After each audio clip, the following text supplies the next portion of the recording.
हे welcome back guys. तो जैसे कि मैंने लास्ट लेक्चर में आपको कहा था कि सेकेंड लेक्चर में हम लोग हमारा फर्स्ट चैप्टर स्टार्ट करेंगे। तो here we are going to start our first chapter of OCM, that is organisation of commerce and management, the very first chapter which is called principle of management. तो आज हम लोग ज्यादा detail में नहीं जाएंगे, एक सिंपल टॉपिक लेंगे हम लोग। आज हम लोग कॉन्सेप्ट देखेंगे प्रिंसिपल ऑफ मैनेजमेंट का क्या है, इसको थोड़ा अच्छे तरीके से समझने के लिए हम लोग इसके नेचर एंड फीचर्स देख लेंगे, जो कि आप देख सकते हो।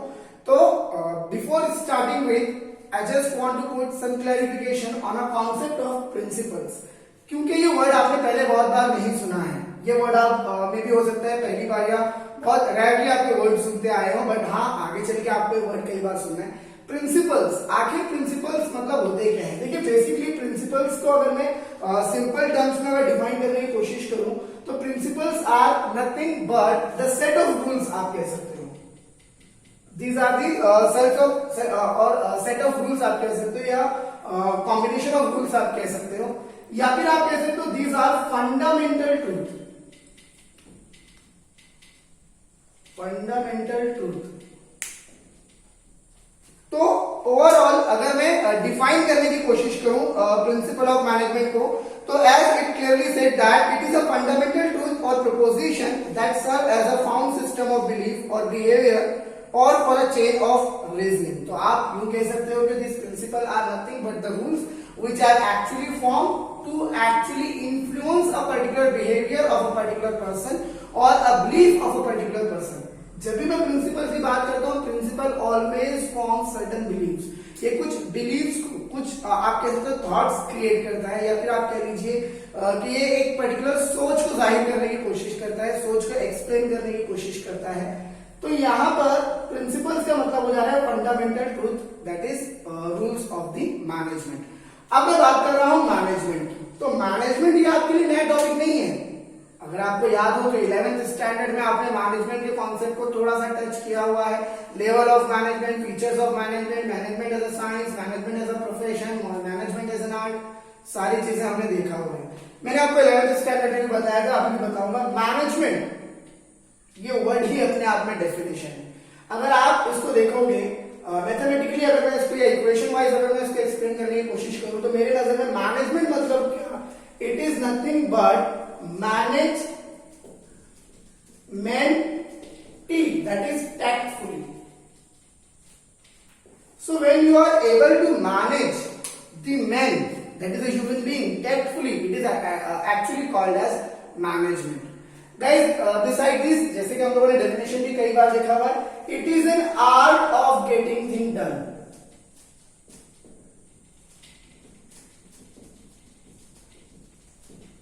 कोई भी काम किसी से करवा कर लेना, या किसी को इस तरीके से इन्फ्लुएंस करना कि वो उस टास्क को पूरा करे जो आप उससे करवाना चाहते हो, या फिर और आसान भाषा में कहूं तो कुछ गोल्स सेट करना,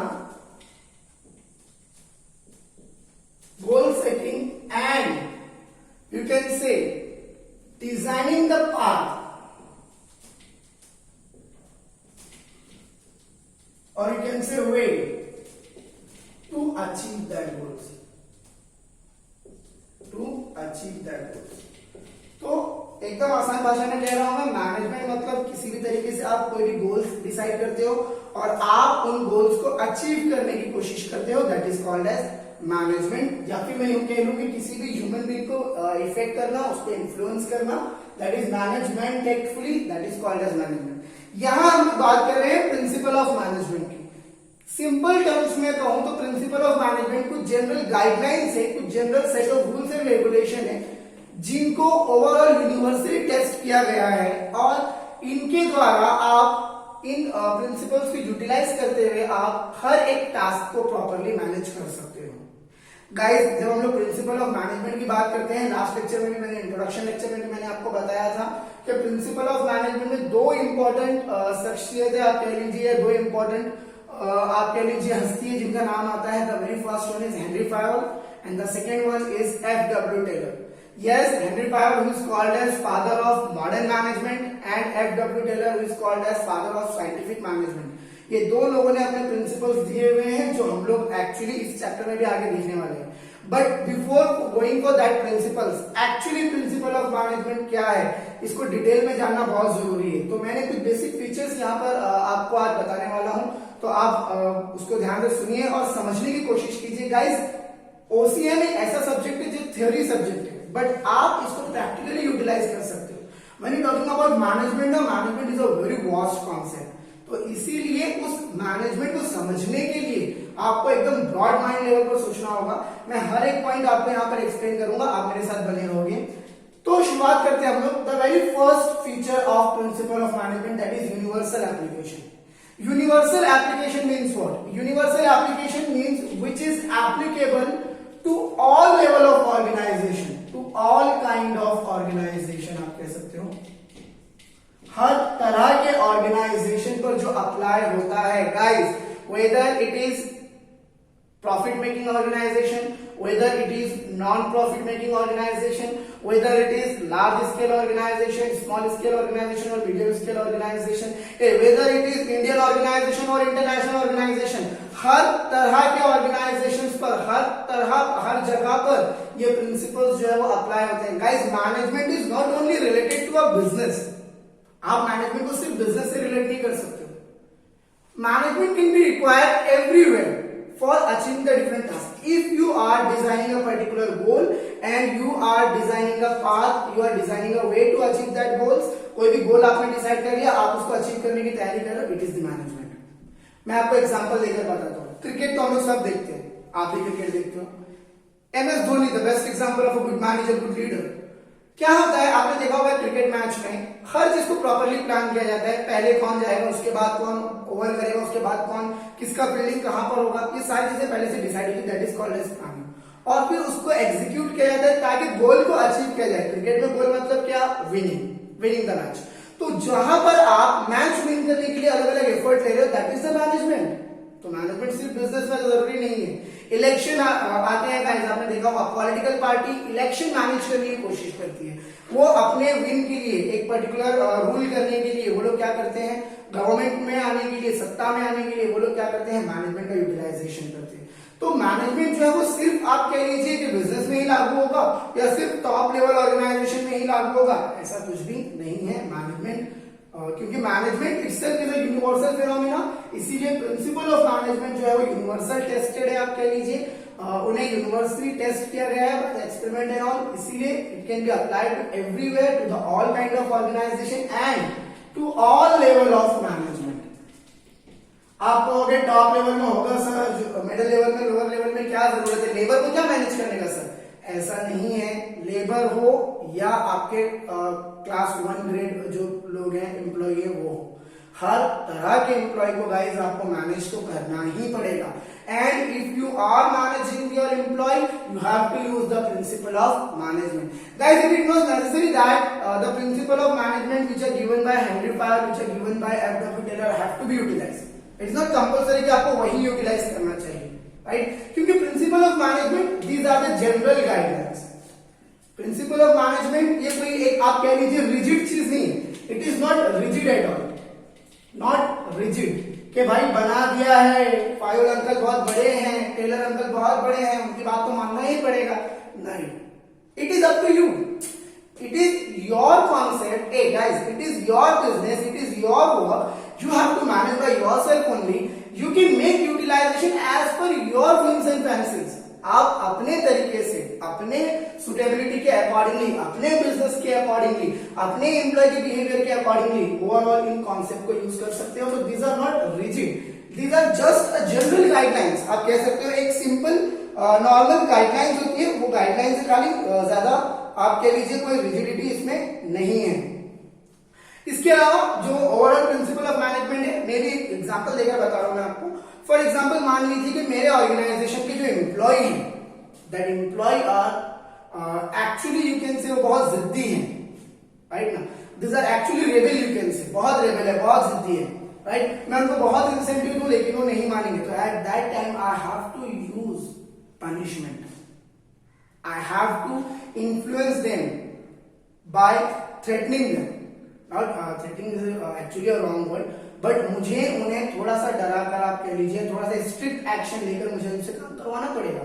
but if my employ are very soft, at that time I can use the positive motivational tools और मैं उनको मोटिवेट कर सकता हूं। तो ये समझ लीजिए चाणक्य ने जो 4 शब्द कहे थे, साम दाम दंड भेद, जो समझाने से समझ जाए उसे समझाकर, जो ओवरऑल खरीद कर आप कह लीजिए, या फिर जो आप कह सकते हो कि एक इंसेंटिव देकर आप एम्प्लॉय को अपनी तरफ कर सकते हो, या फिर आप दंड और भेद यूज कर सकते हो, यानी कि डिसिप्लिनरी एक्शन आपको लेना पड़ सकता है। तो it is totally up to you.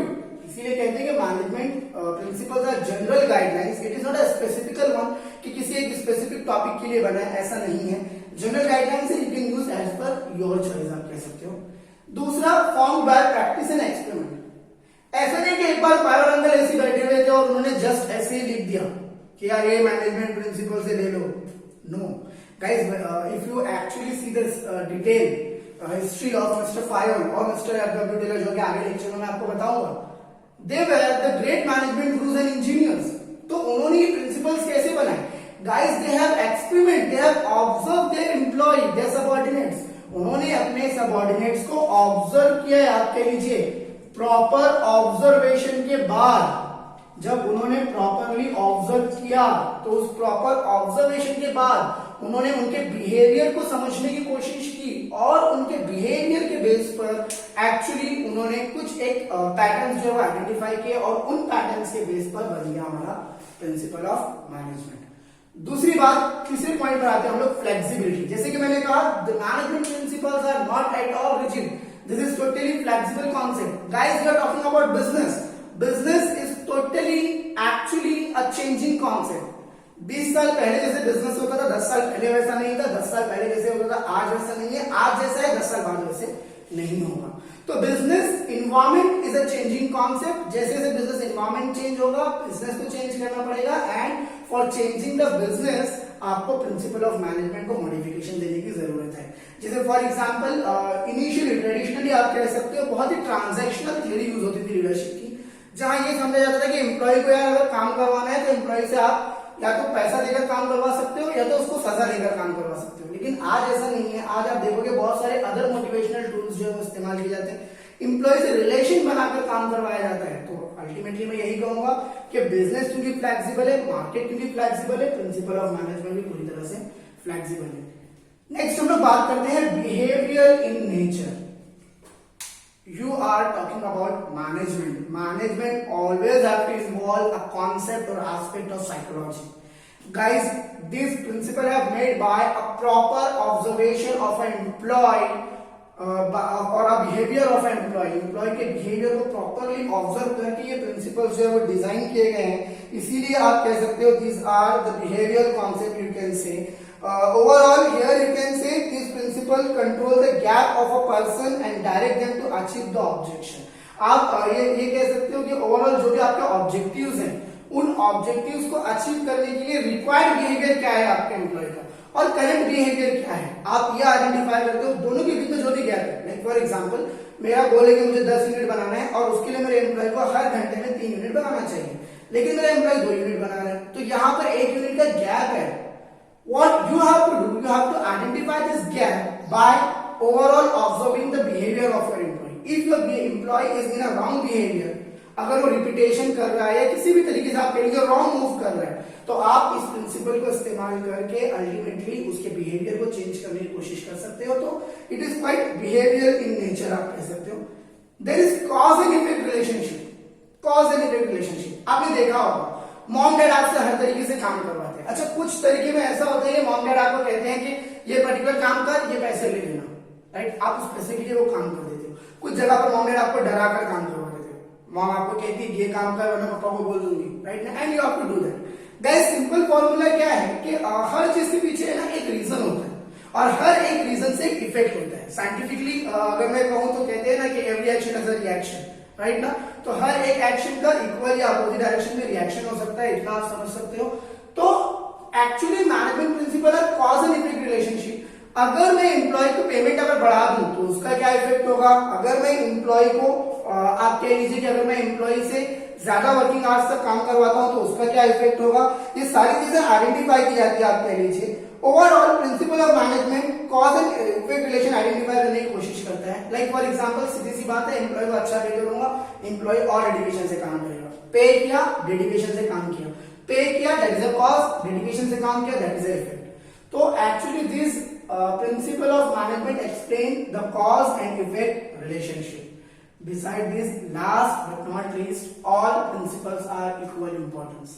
Guys, if you're talking about Henry Fayol's principles, Henry Fayol's के 14 प्रिंसिपल हैं, बहुत सारे प्रिंसिपल है। Principle of scalar chain, principle of esprit de corps, principle of unity of command, principle of unity of direction.